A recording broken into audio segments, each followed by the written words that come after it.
Hi, I'm Barb Nangle. I'm the founder of Higher Power Coaching and Consulting. I want to welcome you to my podcast, Fragmented to Whole: Life Lessons from 12-Step Recovery. On this podcast, I share my experience, strength, and hope from recovery. I don't support or endorse any particular 12-step recovery fellowship, and I don't claim to speak for any of them either. My hope is that you will find my words helpful in some way, whether you're in recovery or not. This is episode 92, Two Kinds of Discomfort. I want to talk today about the two different kinds of uncomfortable. But before I get into that, I want to reiterate that this is not me talking about the distinction between what is comfortable and comforting.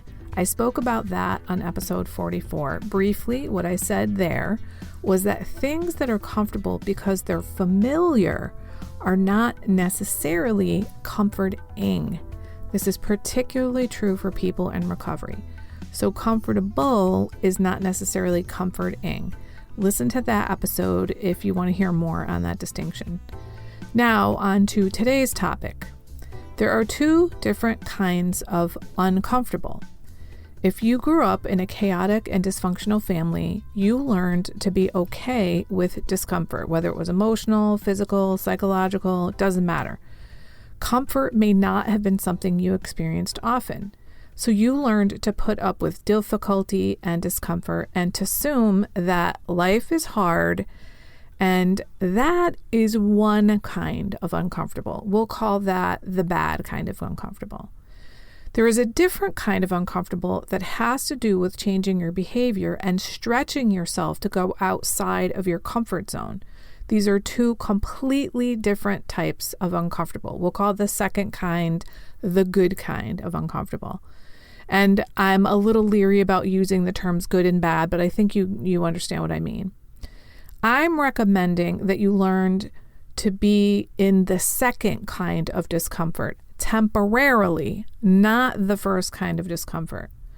The first example that pops into my mind about the discomfort we learned in our chaotic families came from one of my friends in recovery. Last winter, she mentioned in a meeting that she had turned up the heat in her house because she learned from recovery that she doesn't have to put up with the discomfort of being in a cold house all the time. She's a grown adult. She's the one who pays the bills, makes the decisions, the utilities are in her name. She gets to be comfortable in her own home. When I heard her say that, I was like, oh my God, I didn't know that had anything to do with recovery. I started turning up the heat a couple years before that in my home, and it never occurred to me that it had anything to do with recovery. So our tolerance for this type of discomfort comes from the fact that we grew up in situations that were potentially traumatic, probably chaotic, probably dysfunctional. So we learned to put up with being uncomfortable much of the time. And we think that's just how life is. Another example that just popped into my head was when I first got into recovery, I was in a long car ride with somebody who was also in recovery. And I mentioned that I needed to go to the bathroom. And we turned into this conversation of him saying that every codependent person he's ever met holds it as long as they possibly can when they have to go to the bathroom. And I was like, that's crazy. But the more I started thinking about it and observing my own behavior, and the more I started talking to other people who were codependent, we realized we do that.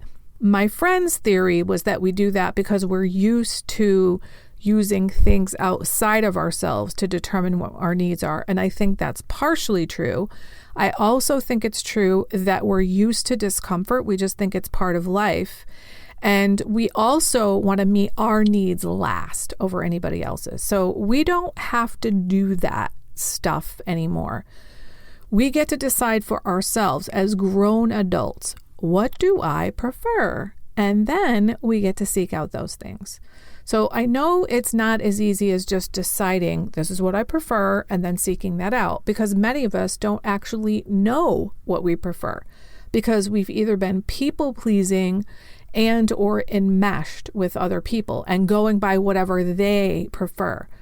I'm not going to go into detail about the process of how you set boundaries and get out of enmeshment right now, though, of course, I do have an episode on that, number 27. Ironically, it's called Getting Out of Enmeshment. So you can listen to that if you want the details. But the gist of getting out of enmeshment is that being able to determine what your preferences are means you really start giving a shit about yourself. You start to care about yourself. The second kind of uncomfortable comes along when we start to learn new behaviors. And since I just mentioned boundaries, I'll use that as an example. Learning how to set boundaries is very uncomfortable. Most new behavior as adults is uncomfortable at first. I realized that setting boundaries was extremely difficult for me personally because I didn't have models of healthy separation growing up. So to me, setting a boundary was the equivalent of abandonment. It didn't matter whether I set the boundary or the other person did. It felt like abandonment. However, and here's the key distinction between these two different types of discomfort. On the other side of this kind of discomfort, the good kind, where we're trying to start new healthy behaviors, is freedom. If you allow yourself to go through the discomfort of learning to set boundaries, you will realize freedom like you have never had before. In fact, just this past week, 3/4 of the people in my boundaries coaching program used the word relief when talking about what it was like to start setting more and more boundaries.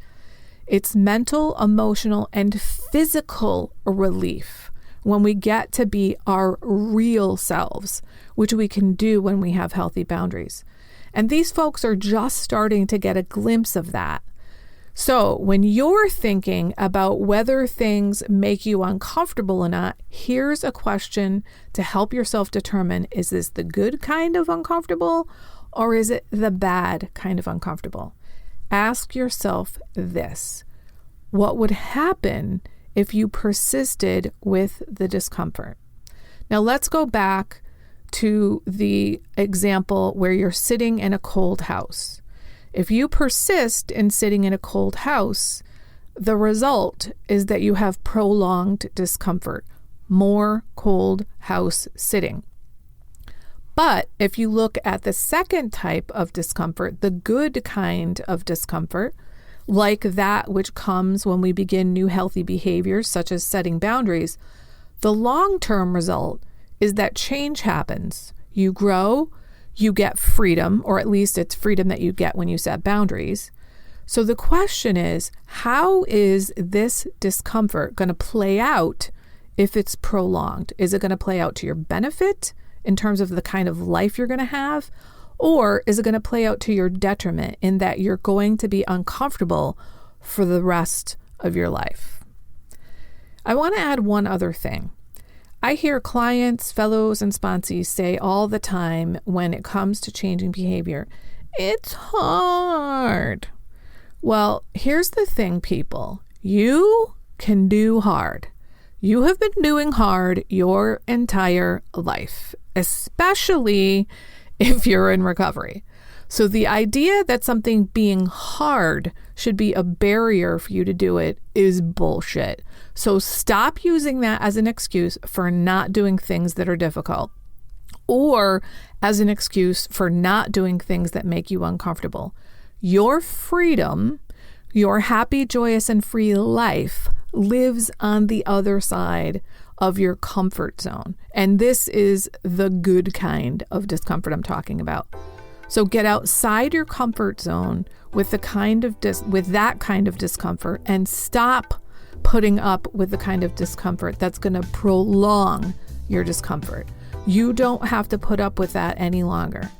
Remember, you can do hard, and ask yourself, if I prolong this discomfort, will it lead to a better life or just prolonged discomfort? Now, if you are not already following me on Instagram at Higher Power Coaching, I would love it if you would do that. I'd also really love to hear from you. So Direct message me there and let me know which episode of the podcast you've liked most and why. Talk to you next week. That's it for today. Please share this episode with anyone who might find it helpful. If you like what you've heard here, you might be interested in private coaching with me. If that sounds like you, then head on over to barbchat.net, or you can get on my calendar for a free 20-minute consultation to help you make lasting changes in your life, like I've made deep, lasting changes in my life. My ideal client is someone who is ripe for change, but I'll coach anyone who wants to be happy, joyous, and free. So if that's you, then go to barbchat.net and get on my calendar. I'd love to chat with you. Please like and subscribe to this podcast on your favorite podcast outlet. This helps other people find me. Thanks for listening.